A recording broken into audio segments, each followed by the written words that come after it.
Ahoy, friends! Ahoy is how we say hello in the Czech language. For our trip in this international mission study, we are visiting one of the most fascinating cities in the world. Prague in the Czech Republic is the center of Europe. It is home to 1.3 million people. Many buildings in the city have been preserved for hundreds of years, including historic watchtowers, elegant castles, and churches with soaring ceilings. There are more than 500 spires reaching to the sky in the city of Prague.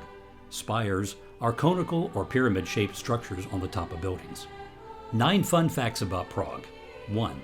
According to the Guinness Book of World Records, the largest castle in the world is in Prague. With the incredible area of 18 acres, it is home to the stunning cathedrals, chapels, royal palaces, and gorgeous ornamental gardens. 2. After the murder of John Lennon in 1980, a portrait of the rock star was drawn on the wall opposite the French embassy in Prague. Although the wall has been repainted numerous times after that, until today it's been known as the John Lennon Wall, always covered in quotes, images, and lyrics from his songs. 3. Every hour the Prague astronomical clock strikes, but not in the way you would expect. A whole procession sets off, including the 12 apostles in death, and finishing off with a golden rooster crowing. The clock can also give you accurate information about the day of the year, the zodiac signs, and the medieval perception of the universe with the Earth in its center. 4. The Jewish quarter of Prague was not demolished in World War II. The legend goes that the reason was that Hitler planned to retire in Prague. He wanted to turn the Joseph Quarter into a museum dedicated to an extinct race. 5. Charles's Bridge was inaugurated at 5:31 in the morning on July 9, 1357.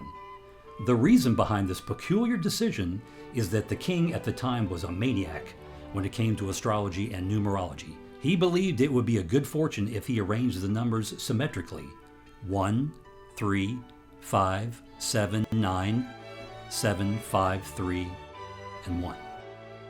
6. The Narrowest Street in Prague is barely 20 inches wide, yet it has deserved the right to have its own traffic light. The traffic light prevents pedestrians from meeting and then wondering how to walk past each other. 7. Both loved and hated, the TV Tower is probably the most famous for its black crawling babies, sculptures by David Cerny. Very few people are aware, however, that there's a one-room hotel in the tower with an amazing view over Prague from 228 feet. 8. Prague was the first post-communist country to have a Michelin star restaurant. 9.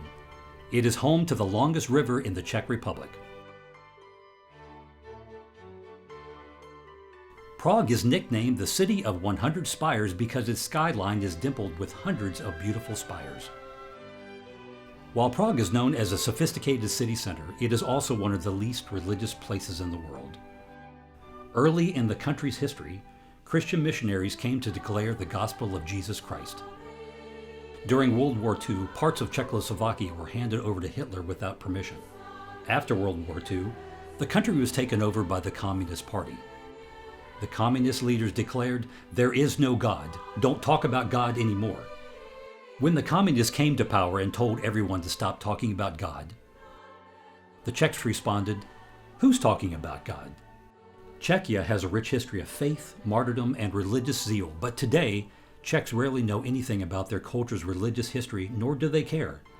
After overturning the Communist Party in 1989 and peacefully separating from the Slavic republics in 1993, the Czech Republic is slowly becoming a powerhouse of industry and culture once again.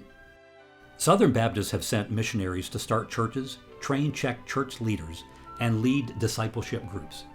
These missionaries are pushing back against decades of atheism and religious oppression to tell the story of Jesus. It's not against the law to preach and teach about God. The most popular way of reaching people is by hosting events and Bible studies, making friends with neighbors, schoolmates, and people in their district, joining community classes and events to meet people, holding English camp, distributing tea and coffee, inviting people into their homes, and starting a church.